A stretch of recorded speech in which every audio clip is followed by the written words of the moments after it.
Hi everyone, welcome to our 5th Scratch video update. I'm Rika Rose, also known as Rika Rose on Scratch. And I'm Eric, also known as Speak Visually on Scratch. Welcome, we're joining you from a very sunny and warm Boston. Much different than episode 3.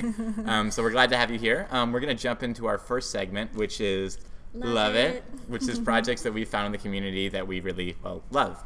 And so one project that I loved, you know I'm a sucker for those dress-up games, and there was one called 18th Century Dress Up, and what I thought was cool was it used sort of these clothing items from like 300 years ago, and a lot of them I actually weren't familiar of what they were, and so when you click it and you sort of drag it onto your person, it explains what it is and where it goes, which is pretty cool.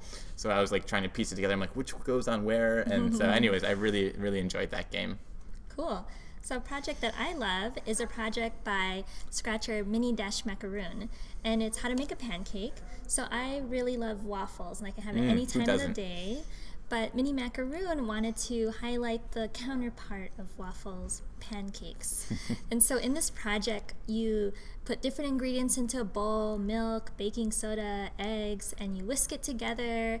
And then towards the end of the project, you throw it in a pan. Hence the name pancake. And you wait till it kind of gets golden brown, and then it's ready to eat, and you can put berries in it. It's really delicious. It sounds very delicious. I could go for those right now. We could get pancakes. I also didn't mention the dress-up game was by Creative Rarity. Yes. Was the person who made the dress-up game. And so we have our next segment, which is Things to try, Triple T. And we have a really cool thing to try, and it's related to something that I've been thinking about, which is sort of Scratch around the world. So I was thinking about Scratch Day stuff, and I'm like, wow, Scratch really is something that happens around the world. And so we just launched a new Scratch design studio called Scratch Around the World. And so I have to think about that for a moment.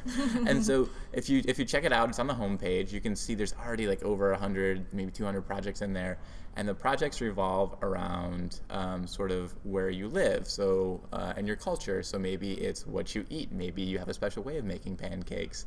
What kind of music you listen to. What celebrations you have. And so it's like super fascinating to see all the different representation around Scratch.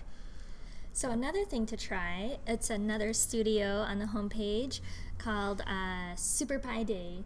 And I know it might be confusing, but it's not pie. You don't eat this pie. Although pie sounds good right now. It does. Pancakes and pie is the theme of this video update. But pie is the number 314 and 115. Ooh.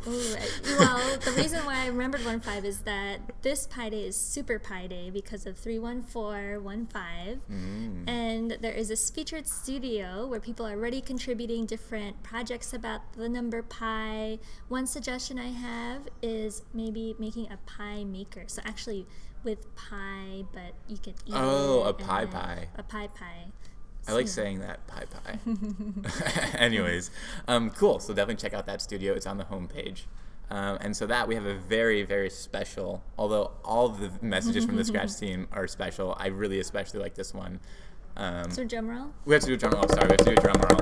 And it's really sunny, so let's bring that down. The sun keeps coming into the camera. It's a good thing. It's melting the snow. And so we have a very special video update from Mitch and Natalie on the Scratch team.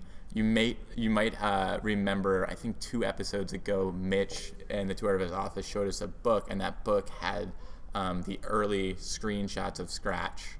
And so Mitch and Natalie have been around for as long as Scratch has been around, and they're gonna give us a peek into what Scratch looked like when they're first developing it. All right, let's take a look. Hi, I'm Mitch, also known as MRez on Scratch. And I'm Natalie, also known as Natalie on Scratch. And actually, we've been working on Scratch for a long time now. I think we started in 2002, probably before a lot of you were even born. So Scratch has come a long way from when we first started. It's great. We have this book that one of the Scratch team members, Tammy, created. So it's great to take a look at how far Scratch has come. So here's what Scratch looked like all the way back in 2004. It's pretty different. We had the top-down view of a cat. I can see that the blocks didn't even have little notches on them yet. And there weren't any categories yet. Or you had to use a little pull-down menu for categories. And I think one of the things we started thinking about is what should the main character be. I remember we had an illustrator come up with some possibilities for us, here are some of the first sketches of what might be the main character. Yeah, so Wing made these, and we had talked about a cat, although it wasn't quite what we thought. But you'll see the Gobo, which we had first called just the Blob, before I came up with the name Gobo. It looks a lot like Gobo does now, except for those ones with the longer legs, but we like these ones. Yeah. And for a while, I thought that we should make this the main character, but then we talked about more, and we thought it'd be better to have it should be a recognizable animal like a cat. So we asked the illustrator, Wing, to come up with some more. We didn't really like these so much. So we asked for him to come up with some other ones. Here are some of his sketches of the Scratch cat. And you can see some would look like today's cat, but there's some other ones. That one's a little crazy. Yeah, this was already the 6th iteration, so it took a lot of different tries to get to one that we thought would really work for the Scratch cat. And then we just worked on how to color it in, and so there's still a long way to go in shifting the eyes. We also continue to think a lot about the interface. Here, if we go through the years, you can see, here's one before we had the idea of broadcast to send messages from one to another. One idea was to have colored flags, like you would wave a different color flag to send a message. Or then we also tried different color envelopes, which actually you can see now on Scratch Junior. But then it was hard to remember what those were about. Then I remember before broadcast, you really wanted shout. Yeah, I thought it'd be nice to one sprite would shout a message to another one. Yeah, but then I thought that was actually sounded too fun because it sounded like, well, you'd really expect your sprite to shout and you'd expect to hear it, but in fact you wouldn't hear anything. So we seldom broadcast. You see other things too, like it wasn't move then, it was forward at first. So a lot of the names changed over time. And again, it continued to evolve. I hated when the interface looked like this. I just didn't think it looked very good.